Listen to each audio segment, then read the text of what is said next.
It's coming to the end of the season for everyone, and if you're waiting for what rewards to pick, well, I've gone through mine. I'm going to explain what I've gone through and hopefully help you out with your choices. So let's just dive into today's video.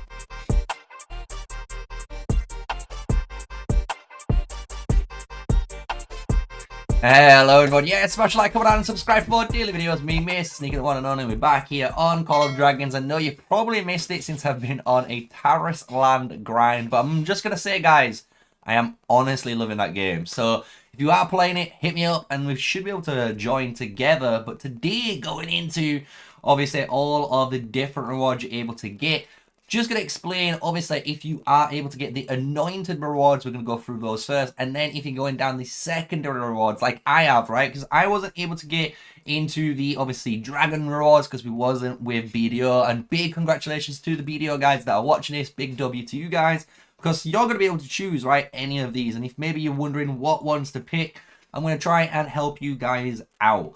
So one thing first, I'm going to leave it on this little area because if you are honestly a T4 player and you are grinding still towards your rally harp and you have anointed rewards, I'm just going to say, honestly, buy the 1000. It sounds bad, but if you have the ambition to rush as fast as you can to T5, this is insane value. For 600 crystals, you're getting over 10,000 gems saved on your account. And that is honestly really just indispensable in the long run when you need more and more treaties throughout the game until you hit that 25 threshold, right?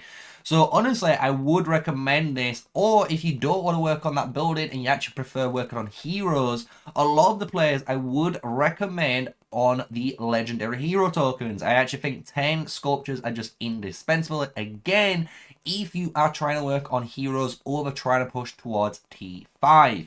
Then, if you're more of a spender, right? If you've got more heroes awakened and you have the ability to basically choose a pet skill, because that's the time when I would honestly recommend picking pet skills.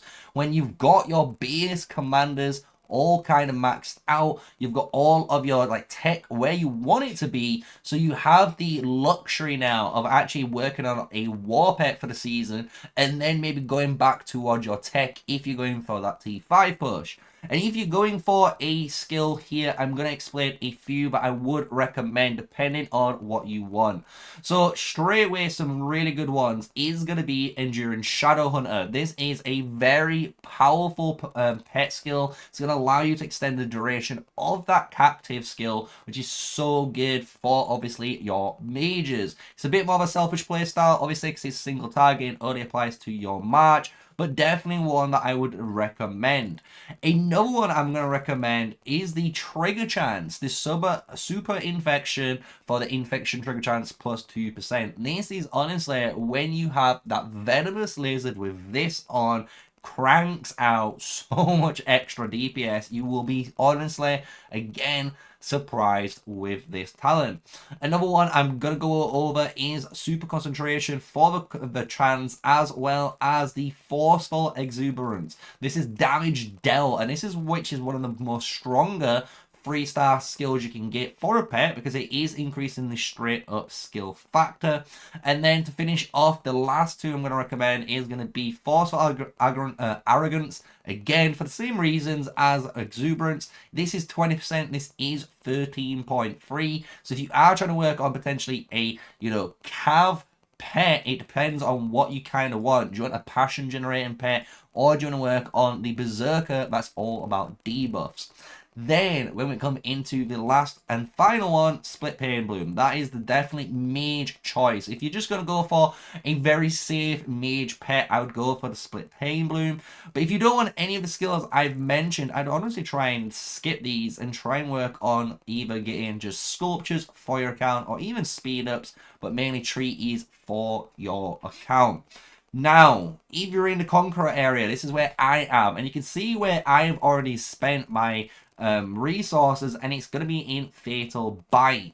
Here you can, again, if you're working on T4 and going up to T5, What I did for last season was actually get the 500 treaties. Again, this is 5,000 gems saved. Obviously, it's not as much as last time, but this is honestly a big chunk of your actual treaties you needed, and allowing you just to get this amount of treaties. Again, if you're trying to push for T5 specifically, getting that rally beacon as done as, you know, as fast as possible is should be one of your main go-tos, right? So definitely would recommend this. I don't actually like the 5 sculptures, so that's why I kind of would recommend one of these different pet skills over the 5 legendary sculptures, right? And the ones I actually like is Fatal Bite as well as Magic Spirits. I think these two are absolutely insane. As you can see, 33.3% crit damage on both of them, and basically this is for your magic pets. So if you want a magic based pet dealing a ton of damage, here you go. And if you want all of your physical ones, this is your Fatal Bite. If you don't want crit damage and you want an alternative, I would actually recommend Outburst of Rage. You can actually put this on a lot of different pets. It doesn't have to be a physical based pet, because this is actually just generating you a chance of extra rage. So if you actually really just wanted to generate more rage on any of your matches, this is actually a super flexible choice for you, right? And then coming up to it, I wouldn't recommend super follow-up. It's up to you if you want to, depending on your builds. Some builds do want this, but it's very specialized talent. And when it comes to crit pulse, this is only 3.3%, right? I don't like this one compared to Magic Spirits or Fatal Bite. So that comes down to that. So if you're coming down to the bottom, it's kind of the same thing. Do the exact same thing I've just said, but instead I would only grab the pet talents. I'd ignore everything else on here on the endurance side. So that's all your limited choices done. And when it comes to common, you know now the common area has changed. And you can see this is where I have automatically still gone for the legendary Ascension emblem. I would highly recommend you always take this when you're able to. It's going to allow you to get your 6-star artifacts, and you need that to get your damage taker reduction and damage dealt bonus on those artifacts. It's really key for players to get this, even as a free to play.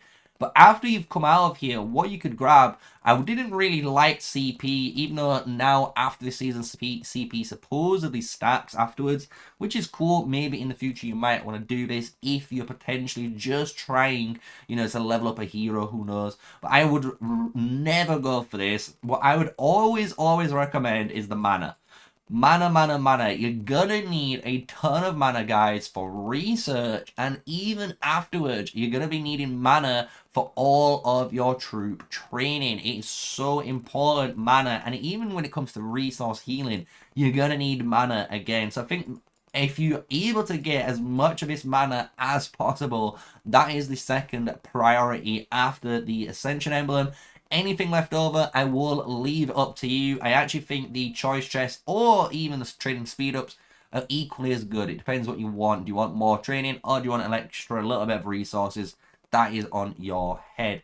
And you can see I've got 72 left to finish this video off. We are going to buy our last bit out, leave on 12 crystals, and that is my end of season rewards coverage completed. So hopefully you've learned from this video now what to take, right? And you've seen what I've taken on my end of season. You can see we're only, guys, 1 day and 11 hours and a bit from going into our home realm. So I hope it's going to be a good time. I'm going to hopefully be streaming Call of Dragons when we go into our home realm. So look forward to that when it comes out on, I believe, Sunday. So with everything said, guys, I hope you've enjoyed the video. Smash a like, comment, and subscribe. Until the next one, stay safe, stay sneaky. Peace out.